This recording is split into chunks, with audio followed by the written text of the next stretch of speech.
Yohanes Salib merupakan seorang kudus Karmel ya. Jadi ajarannya ini memang diajarkan untuk orang-orang yang ingin sungguh-sungguh mencapai doa yang mendalam. Jadi kalau seseorang itu sangat rindu untuk maju terus di dalam hidup rohani, maka ajaran Yohanes Salib ini sungguh-sungguh memberikan suatu bimbingan yang aman ya, bimbingan yang sangat bagus untuk kita bisa terus berjalan dalam hidup rohani yang semakin dalam. Kenapa kok kita perlu bimbingan khusus ketika kita mau semakin maju dalam hidup rohani? Karena memang ada berbagai godaan juga di dalam perjalanan kita menuju ke puncak gunung, atau yang disebut dalam pendakian kita menuju persatuan dengan Tuhan. Itu kita akan banyak menjumpai memang hambatan, halangan, godaan. Oleh sebab itu kita harus tahu bagaimana kita menyikapi apabila godaan-godaan tersebut muncul. Nah, ajaran Yohanes Salib mengajarkan secara umum suatu jalan kelepasan, bahwa apabila kita mau bersatu dengan Tuhan, maka kita tidak boleh kompromi dengan segala hal di luar Tuhan. Karena hanya dengan mengosongkan diri, melepaskan diri dari segala keinginan-keinginan, barulah kita bisa mencapai persatuan cinta kasih dengan Tuhan. Nah, secara lebih konkret kita akan lihat satu persatu secara lebih mendetail ya. Jadi apa yang dicita-citakan Yohanes Salib ini memang suatu penghayatan Injil yang sangat radikal ya, sampai sedalam-dalamnya. Atau dikatakan juga bahwa Yohanes Salib itu ingin menghayati secara ekstrim sabda bahagia atau khotbah di bukit ya. Nah, Yohanes Salib tidak mau membelok ke kanan atau ke kiri dan tidak kenal kompromi ya. Tuntutannya itu banyak karena yang mau dicapai itu sangat luhur. Jadi apabila kita mau mendapatkan suatu barang yang begitu berharga, memang effort atau usaha kita itu memang besar sekali ya. Oleh sebab itu sama dengan yang dianjurkan oleh Yohanes Salib. Kalau kita mau mencapai persatuan dengan Tuhan, maka mau nggak mau kita juga memang harus punya semangat kelepasan yang total ya, dari segala sesuatu yang bukan Allah. Jadi seperti di dalam Injil dikatakan seperti seorang pedagang yang menemukan mutiara yang sangat berharga, serta dia rela menjual semua itu demi menemukan mutiara, mendapatkan mutiara. Jadi dia berani menjual semua hartanya karena sudah menemukan yang paling berharga. Demikian juga kita, kalau kita tahu betapa berharganya pengenalan akan Allah, persatuan cinta dengan Allah, maka kita tidak akan segan-segan melepaskan segala kenikmatan dunia ini. Yang tadinya itu seperti suatu kelekatan yang kuat sekali ya. Kita nggak bisa hidup misalnya tanpa hobi, tanpa makan enak, tanpa rumah yang bagus, tanpa mobil yang nyaman. Tapi kalau kita sudah mengalami, mencecap kemanisan surgawi ya, yang Tuhan berikan lewat pengenalan akan Dia, maka segala kenikmatan duniawi itu ibaratnya sebagai sampah belaka, seperti kata Paulus ya, bahwa pengenalan akan Kristus membuat yang lain itu tidak ada artinya. Baik, jadi Yohanes ini bukan hanya bicara, tetapi dia sungguh-sungguh adalah orang yang sudah mengalami ya. Jadi dia sudah melewati jalan itu sehingga dia bisa dengan tegas mengatakan, lepaskan semua itu untuk kamu bisa menemukan cinta Tuhan yang sejati. Nah, karena dia tahu betapa berharga nilainya pengenalan akan Allah, maka dia punya tuntutan yang radikal sehingga dia katakan nada, nada, nada. Itu yang kita kenal dengan kosong ya, kosong, kosong. Artinya tidak ada segala yang lain yang dapat melebihi pengenalan akan Allah itu. Baik, sekarang kita mau lihat mengenai persatuan dengan Allah ya. Jadi Yohanes dari salib mau menunjukkan bahwa manusia di dalam kehidupan kita di dunia ini bisa mencapai persatuan dengan Allah ya, dengan pertolongan rahmat Tuhan. Memang tanpa rahmat Tuhan kita nggak mampu, tetapi bersama dengan Tuhan kita dapat melewati jalan ini dan mencapai tujuan yang tertinggi dari kehidupan kita di dunia, yaitu mengalami dan bersatu dengan cinta dengan Tuhan, ya, yang mengubah segalanya. Inilah yang kita kenal dengan persatuan transforman, bahwa persatuan yang mengubah segala kelemahan kita. Jadi kalau seseorang itu sudah dibakar dengan cinta api Roh Kudus yang dinyalakan dalam diri kita, maka kita itu diubah. Segala kelemahan, segala cacat celah kita yang selama ini tidak mampu kita atasi, itu bisa dalam waktu yang tidak kita pahami, ya, sekejap, seketika itu bisa dihapuskan, karena kasih Tuhan itu mengubah segalanya. Nah, kemudian persatuan ini digambarkan lebih lanjut, yaitu bahwa kalau kita sudah mengosongkan diri, maka Tuhan itu bisa melakukan apapun dalam diri kita dan kita dipersatukan bersama Allah, ya, dalam persatuan partisipan, ya. Jadi artinya walaupun kodrat kita itu beda dengan kodrat Allah, tetapi kita bisa berpartisipasi di dalam kodrat ilahi karena Allah lah yang mengubah kita. Sehingga jiwa kita tampaknya seperti Allah sendiri, dan kita akan juga memiliki apa yang Allah miliki sendiri, yaitu sifat-sifat Allah, ya, yang penuh kasih, yang bisa mengampuni. Itu kan ilahi. Orang bisa mengampuni musuh itu sebenarnya suatu tindakan ilahi. Kalau kita disakiti, kita punya dendam, kita dihianati dan lain sebagainya, memang sulit sekali untuk kita bisa mengampuni. Tetapi dengan bantuan ilahi, dengan rahmat Allah yang mengubah kita, segala sesuatu itu mungkin, ya. Itulah yang dimaksud Yohanes Salib di sini, bahwa Tuhan mencurahkan ke dalam hati kita, ya, lewat sentuhan ilahi yang tidak dapat kita pahami, itu bisa terjadi sehingga jiwa kita itu menjadi semakin ilahi. Jadi Allah memberikan karunia adikodrati kepada jiwa, yaitu suatu persatuan yang begitu besar sehingga segala sesuatu yang ada pada Allah, ya, tampaknya juga menjadi milik jiwa kita, ya. Jadi ada persatuan yang transformatif, partisipatif, artinya jiwa berpartisipasi dalam kodrat ilahi, sehingga jiwa itu sendiri tampaknya lebih Allah daripada jiwa, ya. Jiwa menjadi semakin ilahi maksudnya. Nah, dalam persatuan seperti ini kita bisa punya suatu pengertian yang sangat-sangat mendalam, ya, tentang misteri Allah dan seterusnya, tentang kasih, sehingga dikatakan kita bisa sungguh-sungguh punya pemikiran yang bijaksana. Itu karena Allah sendiri mencurahkannya ke dalam hati kita.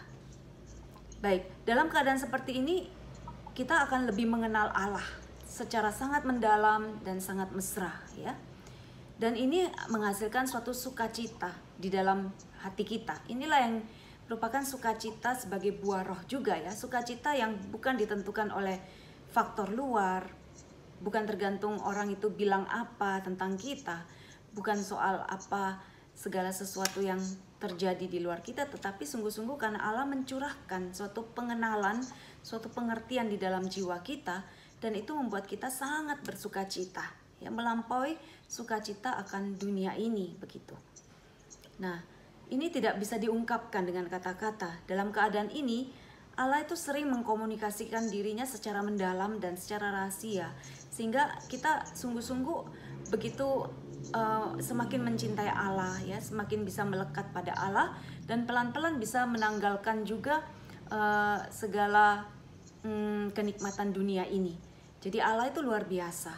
Kalau Dia mau menarik kita untuk bersatu dengan Dia, Dia mengobarkan hati kita dengan cintanya, sehingga kita sungguh-sungguh mencintai Allah dan bisa melepaskan cinta-cinta yang lain, kelekatan yang lain yang tidak berguna, ya.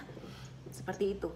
Nah, kalau Allah menarik kita, maka jiwa kita akan menjadi luhur sekali dan kita masuk di dalam suatu kontemplasi yang begitu murni. Nah, kadang-kadang nggak bisa diungkapkan dengan kata-kata, ya. Nah, pengenalan yang luhur akan Allah ini dapat diterima oleh orang yang sudah sampai pada persatuan itu, ya. Karena pengenalan akan Allah ini pada hakikatnya persatuan akan Allah itu sendiri. Tapi kita nggak usah berpikir, saya nggak mungkin kayaknya karena saya masih banyak dosa dan seterusnya. Itu bukan urusan kita sekali lagi, tapi Allah sendiri yang akan mengangkat kita ya. Dia yang akan membentuk jiwa kita, dan jika kita siap, Dia akan sendiri mengangkat kita pada tingkatan yang lebih dalam persatuan dengan Dia. Ya, buah pengalaman itu kaya sekali sehingga bisa menghapuskan segala kekurangan yang mungkin selama ini kita nggak bisa atasi sendiri. Ini yang seperti tadi saya sudah katakan ya. Baik. Sentuhan-sentuhan yang Allah berikan di dalam jiwa itu menghasilkan suatu kemanisan dan sukacita yang sangat mendalam. Sehingga satu sentuhan itu sudah cukup untuk menghapuskan semua penderitaan. Mungkin kita di dalam mengikuti Kristus banyak tantangan, banyak masalah. Tetapi kalau Tuhan memberikan sentuhan ilahi itu di dalam jiwa, maka kita itu punya kekuatan untuk terus mengikuti Dia. Karena apa? Karena penderitaan-penderitaan yang lalu, karena penderitaan di dunia ini, itu bisa terhapus ya. Karena Tuhan sungguh-sungguh menganugerahkan rahmat-Nya dalam hati kita. Oleh sebab itu kita nggak usah kaget bahwa kok kita sudah berjalan sejauh ini ya. Kita sudah mengikuti Tuhan sekian puluh tahun dengan segala macam penderitaan, kesulitan, tapi kita tetap setia. Itu karena Allah terus mencurahkan rahmat-Nya ke dalam hati kita. Nah, makanya walaupun kita mungkin baru belajar secara formal itu Yohanes Salib ya, baru baca buku, tetapi mungkin kita udah mengalami proses itu, bagaimana Allah itu menarik kita pelan-pelan dalam peristiwa hidup kita untuk memurnikan kita. Kita udah alami, tapi mungkin kita baru aja mengenal istilah-istilah malam gelap itu ketika baca Yohanes Salib ya. Nah, makanya dengan mempelajari Yohanes Salib, kita itu akan lebih paham jalan-jalan yang Tuhan sedang kerjakan di dalam perjalanan rohani kita. Baik, pengenalan semacam ini tidak mungkin dicapai oleh kemampuan manusiawi aja. Walaupun kita berdoa 1000 tahun, kita nggak akan bisa dengan kekuatan sendiri. Kecuali bahwa Allah itu juga sungguh-sungguh turun tangan ya. Jadi bagaimanapun kita berusaha untuk itu, kita nggak akan mungkin melepaskan kelekatan-kelekatan dunia dan lain sebagainya, kelemahan-kelemahan manusiawi. Tapi kalau kita udah siap, Tuhan melihat kita sungguh setia, rindu, tulus hati mau mengikuti Dia, maka pada saat yang tidak disangka-sangka, Tuhan itu akan mencurahkan rahmat-Nya ke dalam jiwa kita, sehingga jiwa kita diubah ya. Saya pernah sering mendengar ya bagaimana orang mengalami pertobatan. Dia yang dulu itu tidak bisa lepas dari rokok, satu hari itu 2 bungkus, kemudian juga tidak bisa lepas dari judi dan seterusnya. Tapi istrinya terus mendoakan, dan dia juga punya keinginan tapi nggak berdaya ya, karena kalau dosa itu terus menerus kita lakukan, dia tuh punya kekuatan untuk mencengkeram dan melemahkan daya-daya jiwa kita, sehingga kita ibarat tidak bisa lepas, tidak bisa keluar dari cengkeraman dosa yang membawa kepada maut. Tetapi kalau dengan bantuan doa orang lain dan kita juga punya niat ya, maka Tuhan bisa menolong ya. Dan saya pernah dengar kesaksian ada orang yang tiba-tiba Tuhan itu memberikan sakit di dalam tubuhnya, sehingga dia mau nggak boleh merokok. Nah, pada waktu itu memang Tuhan berarti sedang memproses dia ya. Ada malam gelap yang harus dia alami juga ya. Dia harus mengekang keinginannya, kecanduannya karena terpaksa. Tetapi kalau jiwa terus mau setia ya, maka dia bisa dilepaskan dari itu, dan jiwanya pun dimurnikan. Bukan hanya physically dia bisa lepas dari ikatan kecanduan itu, tetapi kemudian jiwanya pun pelan-pelan dimurnikan dan bisa kemudian akhirnya semakin mencintai Tuhan dan tidak lagi tertarik pada tarikan-tarikan dunia itu gitu ya. Jadi kita sungguh-sungguh harus bersyukur kalau Tuhan itu menganugerahkan kerinduan kepada Dia, sehingga tarikan dunia ini menjadi tidak lagi mempunyai daya untuk mengikat jiwa kita seperti itu ya. Nah, jadi Santa Teresa Avila mengatakan, jadi Teresa Avila dan Yohanes Salib ini memang sahabat ya. Dan Teresa Avila mengatakan bahwa biarpun orang belajar dan mempelajari segala ilmu selama 1000 tahun, ia tidak akan pernah sampai ke situ. Ke situ itu maksudnya pada persatuan dengan Tuhan ya. Jadi itu memang anugerah dari Tuhan sendiri. Nah, dalam persatuan ini jiwa itu seluruhnya diubah menjadi ilahi. sehingga segala tindakannya itu menjadi ilahi pula, yaitu dalam pengenalan dan cintanya kepada Tuhan. Ini sungguh-sungguh suatu anugerah yang besar, rahmat yang harus kita syukuri. Nah, kemudian Yohanes Salib juga mengatakan ya di dalam bukunya bahwa kalau nyala api itu makin besar ya, itu dia akan menguasai seluruh jiwa kita ya. Sehingga dia mengatakan di dalam lubuk jiwanya itu seperti ada sebuah lautan api cinta Tuhan. Itu yang membakar dia sehingga seluruh hatinya, jiwanya dipenuhi oleh cinta kepada Tuhan. Ya. Nah, ini betul-betul merupakan rahmat ya, sehingga dosa kita itu sungguh-sungguh bisa dibakar habis, sehingga kita bisa punya kebebasan untuk mengikuti Tuhan. Kita tidak terikat pada kenikmatan dunia ini lagi. Nah, dalam itulah yang kita sebut kadang proses di mana Tuhan melepaskan kita dari kelekatan itu seringkali kita anggap sebagai penderitaan. Kita lihat sebagai malam gelap. Kita nggak ngerti kenapa kok Tuhan lakukan ini ya. Kalau kita misalnya sudah mengikuti Tuhan, kemudian ada masalah demi masalah, kita tidak lagi bisa menghasilkan uang yang banyak seperti dulu. Kok pekerjaan kita terasa tuh mampet dan seterusnya. Bisa jadi itu adalah suatu proses ya untuk melepaskan kita dari kelekatan yang kita nggak sadari. Jadi misalnya kita punya kelekatan akan harta, akan uang. Kadang-kadang kita nggak sadar bahwa itu sudah begitu menguasai jiwa kita.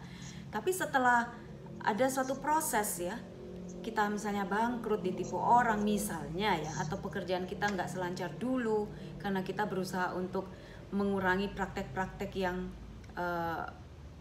dilarang ya, misalnya nyuap dan seterusnya. Lalu kemudian kita rasakan secara materi kita kekurangan ya, atau berkurang dari sebelumnya. Bisa jadi itu adalah salah satu jalan untuk melepaskan kita dari ikatan akan uang, dari kelekatan harta benda. Ya, jadi kadang-kadang apa yang kita anggap sebagai suatu penderitaan itu adalah juga salah satu jalan untuk melepaskan kita dari kelekatan itu, supaya kita bisa menemukan yang harta yang sejati, yaitu Allah sendiri. Nah, selama hati kita masih dikuasai oleh cinta akan uang, akan harta, akan prestasi, akan reputasi, maka Tuhan itu nggak bisa menjadi yang nomor satu di dalam diri kita, dalam hidup kita ya. Nah, kalau kita sudah mengalami malam gelap itu, baik indrawi maupun rohani, baik aktif maupun pasif. Kalau saya katakan baik indrawi maupun rohani, itu memang malam gelap ada dua macam. Malam gelap yang memurnikan kita secara physically, indrawi, panca indera kita ya. Misalnya kalau kita lakukan malam gelap aktif ya, kita pantang puasa seperti hari ini ya. Kalau di Indonesia sudah Jumat, maka kita pantang itu sebagai satu dengan sadar kita mau mengurangi kenikmatan. Itu kita sebut sebagai, masih bisa disebut sebagai malam gelap aktif ya. Tetapi kalau Tuhan yang sudah turun tangan lewat peristiwa hidup, mungkin kita kehilangan sesuatu atau apapun, itu kita sebenarnya tidak melakukan sesuatu, tetapi Allah yang melakukan di dalam jiwa kita. Sehingga seringkali kita mengalami semacam suatu penderitaan batin yang begitu hebat. Mungkin orang lain tidak bisa lihat ya, tapi kita yang bisa mengalami, merasakan ada penderitaan yang sedang kita tanggung begitu besar. Bisa jadi itu suatu penderitaan, itu malam gelap pasif, di mana Allah sendiri yang turun tangan untuk melepaskan kita dari kelekatan-kelekatan tertentu yang bahkan kita sendiri tidak sadari ya. Nah, itu baik indrawi, yaitu panca indera, harus dibersihkan, dimurnikan, termasuk yang rohani. Artinya akal budi, ingatan, fantasi, imajinasi, termasuk kesenangan pada pelayanan, kesenangan pada hal-hal rohani, itu pun tidak boleh kalau menurut Yohanes Salib. Jadi semua kesenangan terhadap apapun itu nggak boleh. Jadi istilahnya kalau kita senang tuh doa, boleh nggak orang senang doa? Awalnya pasti kita bisa tertarik doa karena doa itu begitu menyenangkan kan. Orang yang tadinya nggak pernah doa, terus ikut sebuah retret, dia mengalami kasih Tuhan. Kemudian dia berkobar-kobar, suka doa, baca kitab suci rasanya hidup. Bisa membaca kitab suci habis itu dalam waktu 3 bulan misalnya. Tiap hari baca 5 bab, 6 bab, tidak terasa. Nah, itu adalah memang rahmat Tuhan di awal supaya orang tertarik kepada yang rohani dan bisa melepaskan sedikit demi sedikit kenikmatan dunia, ya. Nah, setelah itu kita nggak boleh tinggal tetap mencari kesenangan-kesenangan itu dalam doa, ya, dalam pelayanan. Kita merasa, wah aku hebat ya, orang banyak yang memuji aku, dan itu nggak boleh sama sekali menurut Yohanes Salib. Jadi kesenangan dalam hal apapun termasuk yang rohani itu harus dilepaskan. Jadi akhirnya yang tinggal hanya iman, harapan, dan kasih. Jadi kita hanya datang kepada Tuhan itu dengan iman kita, bahwa aku merasakan Tuhan atau tidak merasakan Tuhan, aku tetap berdoa. Itulah iman, ya. Aku percaya akan janji Tuhan, walaupun aku belum bisa mendapatkan penggenapannya saat ini, tetapi aku percaya bahwa Tuhan menepati janjinya. Itu harapan.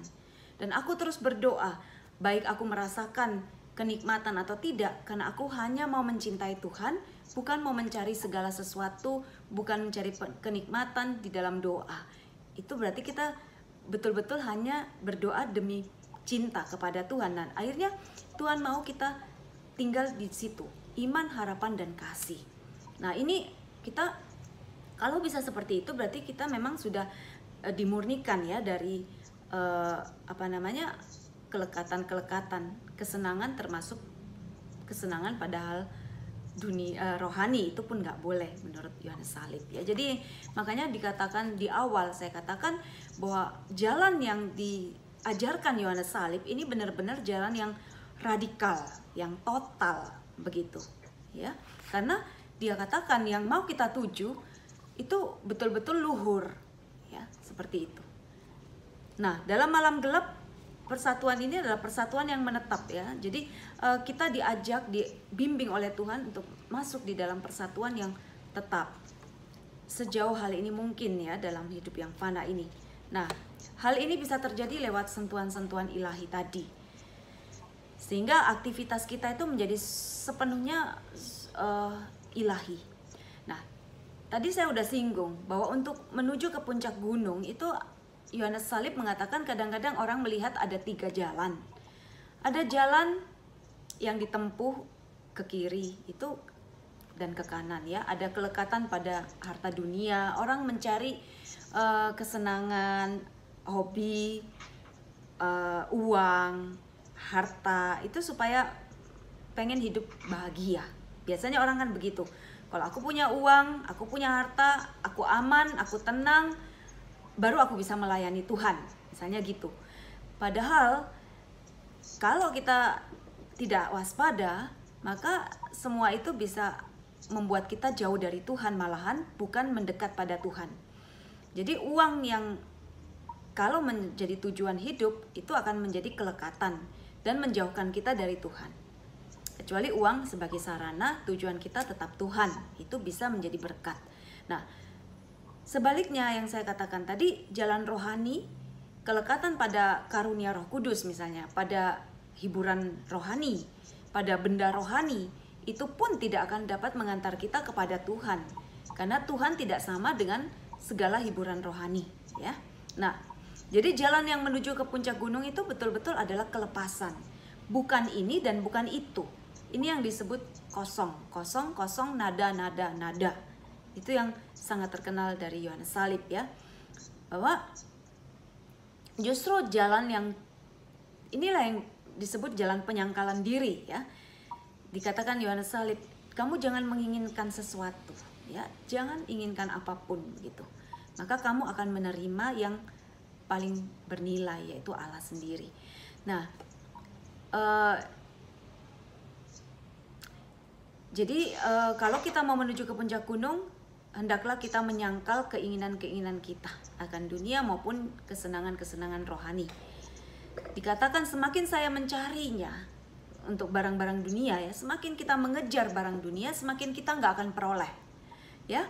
Demikian pula dengan barang-barang rohani atau surgawi, dikatakan semakin ingin aku memiliki, ya, semakin aku mengejar semua karunia-karunia rohani itu demi kepuasan diri sendiri, semakin kita dijauhkan dari itu, ya. Karena apa? Tuhan juga tidak mau kita sampai terjatuh, ya, dan akhirnya celaka karena kita jatuh dalam kerakusan rohani dan kesombongan.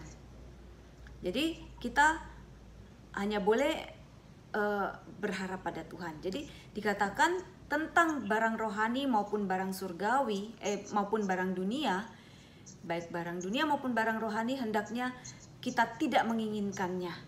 Maka jika kita tidak menginginkannya, kita dapat memilikinya tanpa keinginan. Jadi kita bisa memiliki semuanya tanpa keinginan. Itulah yang Yohanes Salib anjurkan ya.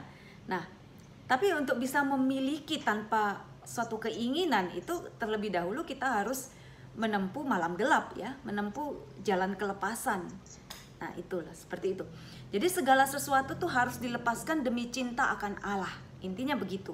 Untuk dapat sampai pada persatuan cinta dengan Allah, orang harus memasuki apa yang disebut malam gelap, yang sebenarnya bukan lain daripada pengosongan diri dari segala sesuatu, baik itu aktivitas insani ya maupun yang rohani. Di sini harus kita katakan juga bahwa pengosongan ini tidak mungkin bila orang tidak lebih dahulu ditarik oleh suatu tarikan yang lebih kuat, yaitu cinta kepada Allah yang membakar hatinya. Ini yang sudah saya sebutkan di depan ya. Jadi Allah itu tahu ya, kalau nggak ada kobaran cinta di dalam hati kita, kita nggak mungkin bisa lepas dari ikatan dunia. Oleh sebab itu Tuhan memberikan sentuhan ilahi, rahmatnya.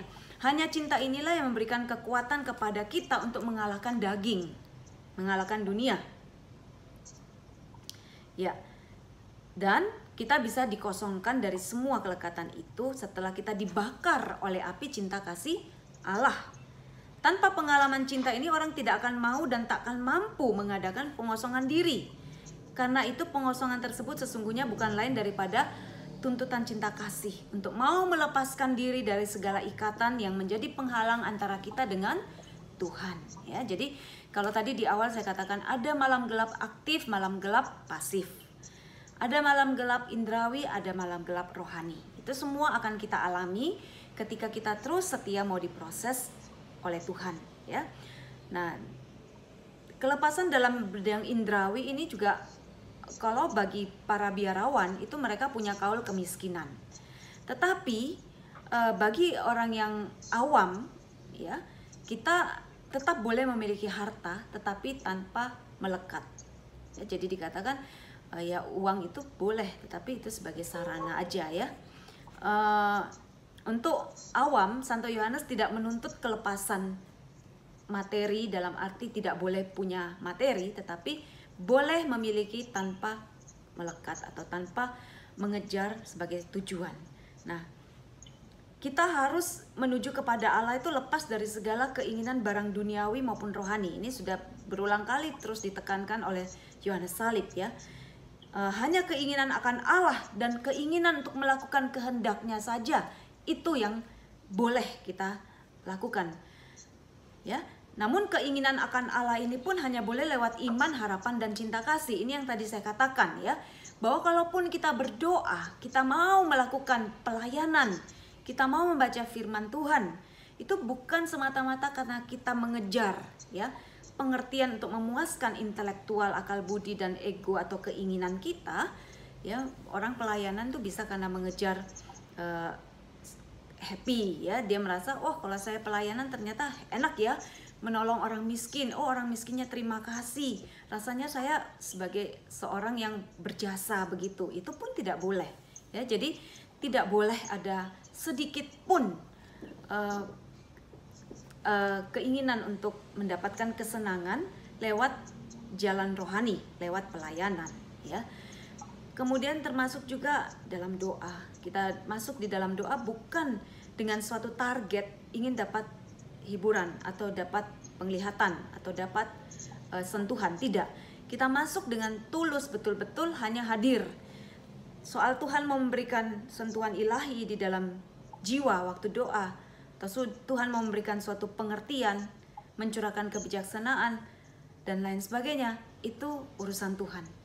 Dan Yohanes Salib katakan yang boleh ada di dalam doa itu hanyalah pengalaman akan sentuhan Allah yang substansial, dalam arti yang mendalam sekali, yang samar-samar, yang begitu jelas itu ditolak. Dalam arti Kalau kita misalnya melihat di dalam doa itu ada suatu penglihatan yang begitu jelas, atau ada suatu suara yang kita dengar di kuping kita seperti kita mendengarkan TV begitu ya. Ini harus kita tolak. Karena apa? Karena itu sangat mudah dipalsukan oleh si jahat. Dan itu jangan kita kejar, apalagi ya. Kita setiap kali doa pengen lagi dengerin ada suara di telinga, itu nggak boleh ya. Jadi kata Yohanes Salib itu betul-betul harus ditolak. Kalau memang benar itu dari Tuhan, itu tetap akan memberikan efek buat jiwa kita, ya, efek secara positif. Tapi kalau itu dari setan, maka kita diselamatkan dengan tidak mengejar dan tidak berpegang pada pendengaran atau penglihatan yang jelas seperti itu. Yang boleh itu hanyalah yang samar-samar. Karena apa? Karena itu ibaratnya kita pahami di dalam iman ya, dalam kegelapan. Jadi itu yang aman seperti itu.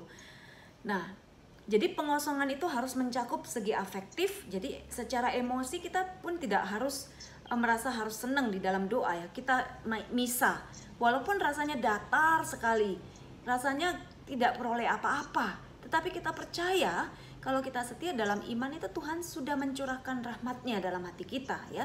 Jadi tidak harus segi afektif itu kita puaskan begitu. Bahkan Yohanes Salib bilang, kamu kosongkan segi afektif itu. Kalau kita kosong dari hal-hal yang menyenangkan secara jiwa, afektif, ada hiburan dalam hati, dalam jiwa, maka kita kan akan lebih kuat itu mengikuti Kristus. Baik ada hiburan maupun tidak ada, baik menderita, sulit, kita akan tetap setia kepada Dia. Karena kita mengikuti Tuhan hanya dengan iman saja. Kita juga harus mengalami pengosongan dari segi intelektual, akal budi. Kita jangan punya konsep tentang Allah, karena Allah itu nggak bisa dikonsep. Allah itu melampaui segala gambaran apapun yang bisa kita gambarkan. Ada orang mengkonsepkan Allah Tritunggal itu sebagai matahari yang punya sinar, dia juga mengeluarkan terang dan panas, ya kan? Kita bisa bilang, oh itu seperti Allah Tritunggal Maha Kudus, Bapa, Putra, dan Roh Kudus. Fungsinya beda-beda. Ya, panas bisa membuat pakaian dan semuanya kering, tapi kalau terang bisa menyinari semuanya. Fungsinya beda-beda. Oh, seperti itu Allah Tritunggal Maha Kudus. Mungkin itu bisa menggambarkan, tapi sangat-sangat tidak sempurna akan Allah Tritunggal Maha Kudus. Jadi Allah itu melampaui segala konsep yang bisa dipikirkan oleh akal budi. Ya, Allah itu melampaui segala ingatan ya. Jadi kalau kita mau mengenal Allah, maka kita harus masuk dalam kegelapan. Dalam arti tidak ada konsep apapun tentang Allah ya. Itu yang akan lebih mendekatkan kita kepada Allah sebenarnya. Jadi suatu pengosongan yang menyeluruh sebagai suatu langkah untuk mencapai persatuan cinta kasih yang sempurna dengan Allah melampaui segala pengertian kita. Ya, jadi seperti itu. Nah, kelekatan akan makhluk, misalnya kita suka akan makanya kalau kita bisa lihat tuh orang yang mungkin sangat suka sama anjing ya, lama-lama mungkin kita lihat loh tindakannya atau gimana ya, dia akan lebih menyerupai makhluk tersebut. Maksudnya apa? Kedekatan kita pada suatu makhluk itu akan mau tidak mau akan membuat kita juga lebih mirip ya. Jadi suami istri yang sudah lama hidup bersama itu juga akan semakin punya kemiripan ya, baik tindak tanduknya maupun sifatnya, bahkan secara fisik ya. Nah, jadi kalau kita melekat pada makhluk itu akan menjauhkan kita dari Allah, karena antara makhluk dengan Allah itu ada jarak yang tidak bisa dipisahkan ya. Nah, segala keindahan makhluk ya dibandingkan dengan keindahan Allah itu betul-betul kejelekan total. Itu kata Yohanes Salib. Seberapa cantiknya manusia ya. Kalau kita sudah mengidolakan dia, kita sudah membuat dia itu pujaan yang melebihi segalanya, itu dibandingkan Allah itu sebenarnya betul-betul suatu kejelekan total ya. Juga bagi jiwa yang begitu adore pada seseorang ya, itu sungguh-sungguh menyedihkan ya di mata Allah, karena dia mau melekat pada sesuatu yang betul-betul tidak ada artinya dibandingkan Allah. Padahal jiwa kita ini diciptakan untuk Allah. Jiwa kita ini diciptakan untuk hal yang mulia, yaitu Allah sendiri, ya.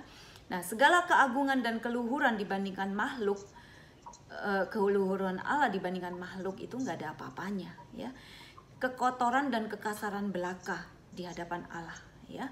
Nah, segala kebijaksanaan dunia ini sepandai apapun dibandingkan dengan kebijaksanaan Allah itu kebodohan belaka. Bahkan sering dikatakan orang yang bahkan tidak sekolah, ya, tetapi kalau dia sungguh tulus hati, kebijaksanaannya itu bisa melampaui seorang yang profesor misalnya, bahkan seorang yang belajar ilmu teologi tapi hanya sekedar sebagai pengetahuan, tapi tidak sungguh-sungguh rela untuk melepaskan, ya, demi mencari Tuhan.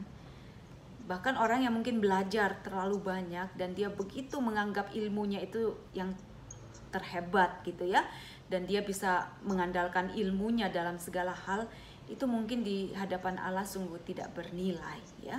Karena segala kebijaksanaan dunia ini dibandingkan dengan kebijaksanaan Allah itu hanyalah setitik debu, betul-betul hanya kekotoran belaka. Nah, karena itu hanya orang-orang yang mau mengesampingkan segala pengetahuan, ya, intelektual, kehebatan, ya, diri sendiri, kekuasaannya, kekuatannya sebagai orang, ya, dan dia mau lepaskan itu serta berjalan dalam pengabdian akan Allah sebagai anak-anak Allah yang tidak tahu apa-apa, dia inilah yang akan menerima kebijaksanaan dari Allah, ya. Jadi ini penting sekali untuk kita perhatikan bahwa tanpa melepaskan segala yang kita banggakan, kita nggak akan mungkin ketemu dengan Allah. Karena apa? Karena kita datang kepada Allah itu dengan kehebatan kita, maka kita nggak akan menemukan kehebatan yang sejati dari Allah, ya, karena kita tidak mengosongkan diri. Ketika kita tahu ilustrasi botol yang penuh tidak akan mungkin bisa diisi lagi. Segala kemuliaan dan kebebasan dunia ini dibandingkan dengan kemuliaan dan yang kebebasan dari Allah itu perbudakan semata-mata, ketakutan dan ketertawanan belaka. Jadi segala, kalau kita bilang, oh kalau aku punya duit, aku bisa bebas kemanapun. Kalau aku punya duit, aku bisa bebas beli apapun, ya. Jadi kita pikir, oh duit itu segala-galanya, yang terpenting. Nah, itu dibandingkan kebebasan yang bisa Allah berikan itu juga nggak ada artinya. Orang bisa bilang dia punya uang bisa bebas beli segalanya, bisa makan segalanya. Tetapi kalau dia udah sakit ya nggak mungkin lah boleh makan semuanya juga, ya. Bisa beli semuanya, bisa beli semuanya memang. Tetapi apakah sungguh itu memuaskan jiwa? Yang ada adalah kalau semakin banyak barang kita tumpuk, mungkin kita akan semakin merasa kurang. Sudah punya 10, pengen 11, sudah punya 12, pengen 13, ya. Entah itu perhiasan, entah itu tas, entah itu sepatu, entah itu mobil atau rumah, ya. Semua itu akan tetap merasa kurang kalau jiwa kita belum menemukan yang sejati, yaitu Allah, ya. Nah, Yohanes Salib memperingatkan semua kedudukan, bahkan, ya, status baik itu sosial maupun bahkan status di dalam gereja, dalam dunia rohani, itu sungguh-sungguh akan membuat kita terhambat untuk mengalami kasih Tuhan yang sejati, ya. Kalau orang terikat pada jabatan dan seterusnya, maka dia tidak bisa menerima yang sejati dari Allah, ya. Barang siapa mau menjadi terbesar, dia akan harus menjadi terkecil. Kalau kita mau menjadi besar, kita harus mau menjadi pelayan. Baik, itulah. Jadi keinginan-keinginan ini akan sungguh-sungguh membawa kerugian, baik secara positif maupun privatif, ya. Kerugian privatif itu dalam arti kita sungguh-sungguh tidak dapat mengalami Allah, ya. Kita makin tertutup bagi Allah. Semakin hati kita dikuasai oleh bermacam-macam keinginan, maka semakin tidak mampu kita mengenal Allah dan menerima Allah. Dan juga kerugian positif yang lain, keinginan itu menyiksa orang. Bayangkan kalau kita udah kepengen nih beli baju itu, ya, pengen banget beli perhiasan itu, pengen banget beli tas itu, Kalau kita nggak bisa memiliki karena mungkin uang kita terbatas, ya, kredit card kita udah sampai limit, maka kita akan tersiksa. Keinginan kita itu akan menyiksa kita, ya. Jadi kalau kita hidup tanpa keinginan, itu yang merupakan suatu kenikmatan sebenarnya, ya, kebebasan. Keinginan itu menggelapkan dan membutakan orang. Jadi kalau kita udah ingin sesuatu, ibaratnya kita mau menghalalkan segala cara. Ini bahaya sekali, ya kan? Kalau orang menghalalkan segala cara demi mendapatkan keinginannya, sangat berbahaya. Keinginan itu juga mengotori jiwa, ya. Keinginan juga melemahkan jiwa, menjadikan suam dalam latihan kebajikan. Kalau kita sudah terlalu suka misalnya dengan hobi kita, maka misalnya setiap minggu hanya punya hari Minggu untuk hobinya, karena Senin sampai Sabtu, Senin sampai Jumat sudah kerja, Sabtu sudah pengen dengan keluarga, Minggu ingin menikmati hobi. Kalau sudah begitu terikat pada hobi, misalnya mau main golf kah, atau mau main game kah, atau mau memperhatikan binatang kesayangannya hari Minggu, ya mungkin dia sangat malas untuk ke gereja, karena dia udah begitu tertarik untuk melaksanakan hobinya segera, ya. Jadi orang tidak punya tekad, kekuatan untuk latihan-latihan rohani. Jadi apa? Kesuaman, lama-lama semakin mundur dan hilang total dari Allah. Jadi kalau kita terus-menerus mengikuti aja keinginan kita, lama-lama Allah itu menjadi sangat tidak menarik buat kita lagi. Jiwa kita nggak punya lagi kekuatan untuk mendekat kepada Allah, seperti itu, ya. Jadi oleh sebab itu Yohanes Salak menuntut kebebasan yang total dari segala ikatan. Secara praktis ia memberikan petunjuk supaya kita bisa memasuki malam gelap indrawi, ya, lepas dari ikatan kenikmatan dunia. Nasihatnya ada beberapa hal yang penting sekali, walaupun sangat singkat dan praktis, ya. Ini sangat berguna buat kita. Jadi walaupun nasihat ini untuk mengalahkan keinginan tak teratur itu pendek, ya, dan hanya sedikit, tapi ini yang dianggap sangat pokok begitu, sangat berguna dan efektif justru karena pendek. Orang yang mau melaksanakannya tidak akan memerlukan yang lain lagi, cukup dia lakukan ini. Yang pertama apa? Dia harus mengambil satu keputusan, satu tekad yang tetap untuk mengikuti Kristus di dalam segala tindakannya, ya. Jadi mengikuti Kristus di dalam segala tindakan kita, dengan menyesuaikan hidup kita dengan hidup Tuhan.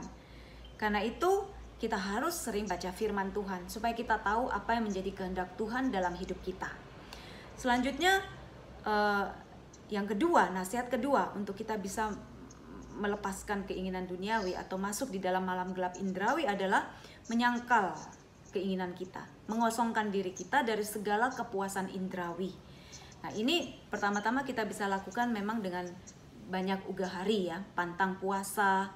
Kalau kita pengen beli sesuatu, coba rem dulu. Kalau kita pengen melaksanakan hobi kita, coba dikurangi jamnya.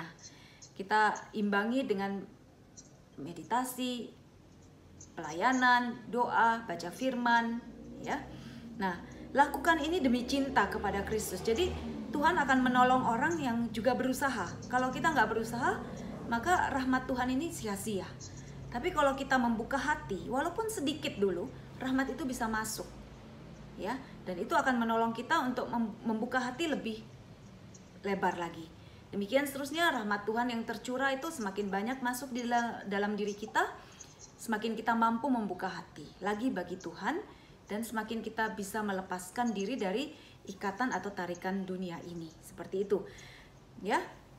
Dan dalam hidup seperti Kristus sendiri, dia tidak punya kepuasan lain selain hanya melakukan kehendak Tuhan. Nah, karena melakukan kehendak Tuhan itulah yang merupakan kesenangan dan tujuan hidup Yesus. Itulah juga yang harus menjadi tujuan hidup kita semua, ya.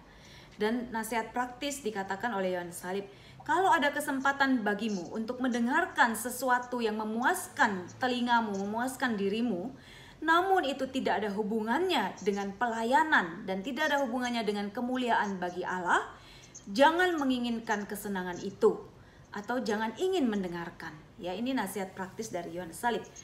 Dan juga bila kita diberi kesempatan untuk melihat hal-hal yang tidak membantu kita menjadi lebih dekat dengan Allah, jangan menginginkan kepuasan seperti itu dan jangan ingin melihatnya, ya.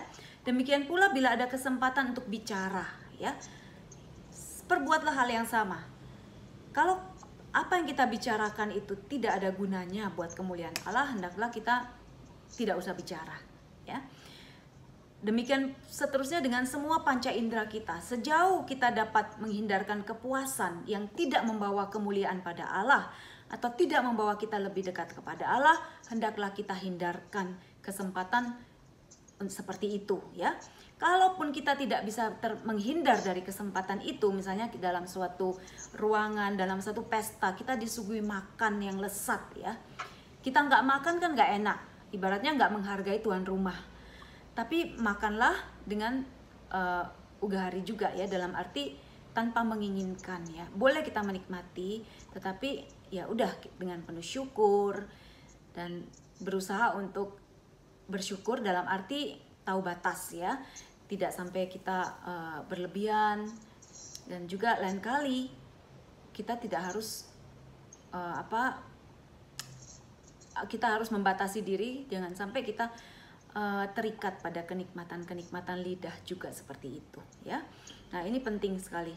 Dengan cara ini engkau harus berusaha seolah-olah membiarkan panca indera itu dalam kegelapan. Kita biarkan semuanya itu, kita boleh, ya, intinya nanti pada akhirnya kita bisa menikmati semua itu tanpa menginginkan. Inilah yang sungguh-sungguh suatu kebebasan yang sejati, ya. Mungkin seperti itu.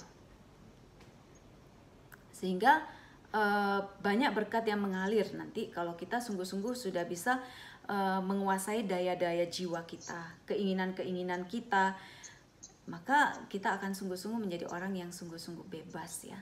Seperti itu.